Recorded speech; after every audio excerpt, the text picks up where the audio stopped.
Bonjour à tous, comme promis, ce soir on vous dévoile le nouveau challenge spécifiquement organisé pour les jeunes athlètes de 12 à 21 ans. Pour vous parler de ce sujet, j'ai l'honneur d'accueillir Pascal Balducci, un spécialiste dans le monde du trail running. Bonjour Pascal. Eh bien, bonjour Fred et bonjour à tous. Alors Pascal, avant d'entamer le jeu du question-réponse, pour les personnes qui n'ont pas le plaisir de te connaître, peux-tu te présenter en quelques mots ? Alors, Pascal Balducci, donc je suis entraîneur, c'est la base de mon métier. Je veux dire entraîneur-chercheur, c'est comme ça que je me définis généralement. Donc, j'ai une base d'une trentaine d'athlètes que j'entraîne, élite et non élite, un peu dans tous les milieux, particulièrement en trail, mais aussi sur la route, piste et cross l'hiver. J'ai fait donc ma thèse de doctorat sur les facteurs de performance en trail running, principalement sur le coût énergétique de la locomotion, et donc je continue un peu ce type de recherche, notamment sur les tests d'effort spécifiques au trail et sur d'autres problématiques autour de la performance avec le laboratoire de l'université de Lyon, où je donne également quelques cours en Master 1, Master 2, en programmation d'entraînement, en suivi biologique de la fatigue. J'ai à charge aussi quelques étudiants qui font leur recherche à l'issue du Master 2. Et puis j'écris également pour différents magazines, VO de Run, Trail Endurance Mag, et puis sur le net pour le Pape Info. Et puis, je m'occupe aussi de la formation d'entraîneur avec la Ligue Auvergne-Rhône-Alpes, donc là vraiment spécifique trail en lien avec Sébastien Cornette qui va s'occuper de la prépa physique et moi, on va dire de la prépa cardiovasculaire plus physiologique. Et voilà, en gros, ça fait pas mal d'activités, plus quelques stages, des conférences et voilà, et tout ce qui tourne en tous les cas autour du trail. Alors en effet, ça fait pas mal de diplômes et d'activités, mais c'est ce qui fait aussi de toi l'interlocuteur idéal pour nous parler de l'intérêt de nos jeunes à participer à ce challenge qui leur est exclusivement réservé. Alors sans plus tarder, voici la première question. Tout d'abord, un challenge exclusivement réservé à nos jeunes sportifs de 12 à 21 ans, qu'est-ce que cela t'inspire ? Eh bien, je trouve que c'est une super idée donc de consacrer un challenge aux plus jeunes qui ont été vraiment délaissés en fait pendant ces 2 périodes de confinement. C'est vrai qu'on a vu beaucoup d'initiatives fleurir plutôt pour les catégories on va dire seniors avec des défis off ou des défis virtuels comme vous en avez organisé un en Belgique avec un grand succès. Pour les jeunes, c'est plus compliqué. Souvent, ils n'ont plus accès au club, donc ils peuvent plus s'entraîner pour les compétiteurs. Pour ceux qui ne sont pas compétiteurs, eh bien, il y a également moins d'activité physique parce que les cours à l'école ne sont pas tous assurés, surtout s'ils sont en intérieur. Donc, c'est une super idée de proposer un défi du coup qui soit ouvert à tous, de 12 à 21 ans. C'est large, on aurait même pu imaginer commencer plus tôt, mais c'est déjà très bien. Donc, du coup, c'est une idée excellente et j'espère que ça va motiver beaucoup de jeunes en France, en Belgique et même ailleurs. Oui, c'est en tout cas ce que l'on espère, mais je suis sûr et certain que nos jeunes vont saisir l'opportunité de pouvoir participer au challenge. Lors de la deuxième question, j'ai envie d'aborder un important sujet qui est sur le type d'effort proposé. Alors, selon toi, convient-il et est-il adapté à nos jeunes sportifs ? Alors oui, on peut dire vraiment sans se tromper que ce type d'effort est complètement adapté en fait aux jeunes sportifs, puisque ça va être plutôt limité en durée, on va dire un effort entre 1h30 et 2h30 selon les niveaux des jeunes, et puis également en distance, 15 voire 17 km au grand maximum pour vraiment les athlètes élites, les jeunes élites. Donc du coup, et en plus sous forme fractionnée, c'est-à-dire il y aura pas mal de temps de récupération, plus ça va aller, plus on va exiger une vitesse élevée, mais plus le temps de récupération sera important. Donc oui, c'est un défi qui est complètement adapté aux jeunes sportifs, qui sont déjà endurants, bien entendu tous ces jeunes, qui ont des facultés de récupération qui sont supérieures aux adultes, et qui en plus ont des qualités de vitesse qui vont pouvoir s'exprimer sur les derniers kilomètres. Donc quel que soit son niveau, encore une fois, je pense qu'il faut oublier aussi peut-être le système compétitif pour certains, et simplement se faire plaisir à participer un challenge commun à de nombreux jeunes un peu partout en France, en Belgique, en Suisse et j'espère encore dans d'autres pays. Donc c'est un challenge qui est tout à fait adapté. Donc si les parents nous entendent, surtout qu'ils n'hésitent pas à inscrire leurs enfants, ils peuvent même y participer aussi eux, on va dire de manière non officielle, pour se rendre compte en fait de l'effort qui est demandé aux jeunes. Alors, l'amusement et prendre du plaisir, c'est la philosophie essentielle de notre challenge. Et pour que tout se déroule pour le mieux, à peu près un mois de la compétition, quels conseils peux-tu donner à tous ces jeunes sportifs en termes de préparation et de gestion de l'effort? Alors, quels conseils donner aux jeunes donc, qui vont réaliser ce challenge? Déjà, prendre compte, nous sommes en plein hiver, donc il risque de faire froid sur challenge. Il va y avoir des temps de récupération qui vont être de plus en plus importants.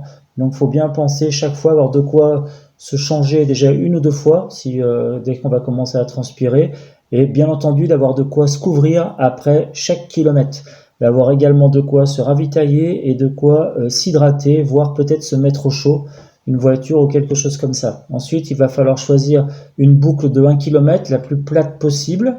Ça peut être sur route, ça peut être sur sentier, bien entendu. Vu qu'il va falloir aller de plus en plus vite, plus le revêtement a un rendement important et plus ce sera facile. Donc, il faut mieux privilégier, bien entendu, la route dans ce type de challenge. Ensuite, le conseil, c'est de ne pas nécessairement suivre le rythme qui est indiqué. C'est-à-dire que si vous devez couvrir le premier kilomètre en 6 minutes, c'est-à-dire 10 km à l'heure, mais que votre allure classique de footing facile, c'est 12 km à l'heure, ne vous freinez pas à 10, courez à 12 tranquillement, vous allez mettre 5 minutes au kilomètre et vous aurez 5 minutes de récupération au lieu d'avoir 4 minutes, tout simplement. Et la boucle suivante, vous pouvez la refaire également en 5 minutes au lieu de 5,45 et ainsi de suite. Puis ensuite, vous allez arriver à 5 minutes. Là, il faudra après aller un petit peu plus vite quand vous allez passer à 4,45 et ainsi de suite, comme ça, jusqu'à 4 minutes. Donc, il faut essayer de vous adapter. Ensuite, quand ça va aller un peu plus vite, bien entendu, s'adapter pour essayer d'être un petit peu en dessous. Alors, soit vous mettez des points de repère, par exemple tous les 100 mètres, soit vous mettez un point de repère aux 500 mètres pour avoir quand même un petit peu des temps de passage, parce que parfois, la vitesse donnée par le GPS en instantané n'est pas toujours très précise. Donc, c'est bien quand même d'avoir des petites données intermédiaires, notamment quand ça va aller vite, où là, vos temps de passage sont très importants, sinon vous pouvez rater le temps qui est demandé. Donc ça va pas être quelque chose de simple à gérer. Vous savez que plus le temps va passer, plus le temps de récupération va être important. Ça, c'est pas toujours simple à gérer. Et plus la vitesse également va être importante. Voilà. Sachant qu'au total, encore une fois, vous ne dépasserez pas 2h30 d'effort, ce qui reste modéré, sachant qu'il y aura beaucoup de pauses, puisque dès la première épreuve, même dès le premier kilomètre, même si vous mettez 6 minutes au kilomètre, vous avez quand même 4 minutes de récupération. Quand vous passerez à 15 km à l'heure et 4 minutes au kilomètre, ça vous fera 6 minutes de récupération, ce qui laisse beaucoup de temps pour récupérer, mais on va vous demander, bien entendu, d'aller de plus en plus vite. Donc, le conseil, c'est que vous pouvez le prendre, bien entendu, comme un défi, c'est comme ça qu'il faut le prendre, mais c'est aussi une très bonne séance d'entraînement.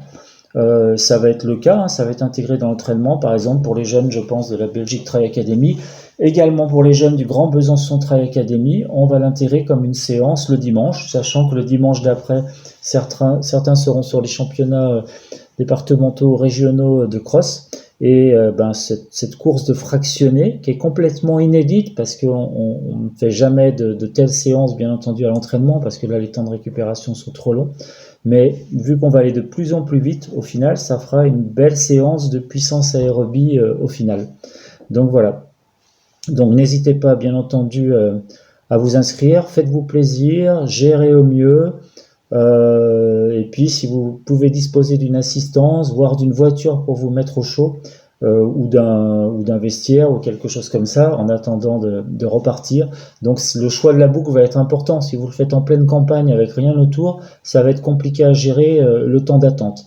De même, donc pour ceux qui vont aller assez loin ensuite dans l'épreuve, il faudra penser parfois, vu que le temps de récupération va être long, à reconsacrer un petit peu de temps à l'échauffement. Par exemple, quelqu'un qui va atteindre les 3 minutes au kilomètre, soit 20 km à l'heure, il devra ensuite récupérer 7 minutes. Il peut avoir d'abord un temps de récupération active, donc petit footing, ensuite un temps passif, où là il peut se ravitailler, peut-être se recouvrir pendant 2-3 minutes, Et puis à nouveau un petit temps actif, se remettre en jambe, 2-3 petites accélérations, s'il veut espérer ensuite passer le palier suivant. Ça va être important à gérer. Donc ne pas partir à froid, sauf les premières boucles quand vous êtes très à l'aise, vous pouvez repartir tranquillement. Ensuite, il va falloir vous entretenir en permanence. Donc au final, c'est clair que ça fera un petit peu plus que les 15-16 km qui sont prévus, parce qu'il y aura ce petit temps de footing à chaque fois, même si bien entendu, les premières boucles seront comptées comme des échauffements. Et bien voilà, on a hâte de voir ce que ça va donner pour tout le monde. Bon courage à tous, bon challenge. Alors merci Pascal pour ces judicieux conseils. Naturellement, les jeunes athlètes de la Belgique Trail Academy seront bien présents au challenge. Ça augure une belle petite bagarre franco-belge avec le Grand Besançon Trail Academy. Naturellement, je ne peux pas terminer sans présenter les 3 bouquins que tu as réalisés. Tu n'en as pas parlé lors de ta présentation, donc je le fais à ta place. 3 bouquins qui vont permettre aux amoureux du trail de pouvoir améliorer leurs connaissances en nutrition, leurs connaissances avec des séances clés qu'ils peuvent réaliser lors de leurs entraînements, et même pour ceux, les amoureux d'ultra trail. Donc un chouette cadeau à s'offrir en cette période de fin d'année. Voilà, encore un tout grand merci à toi. Bonne soirée à tous et bonne préparation aux jeunes. À très vite. Rendez-vous le 17 janvier 2021. Bye bye à tous.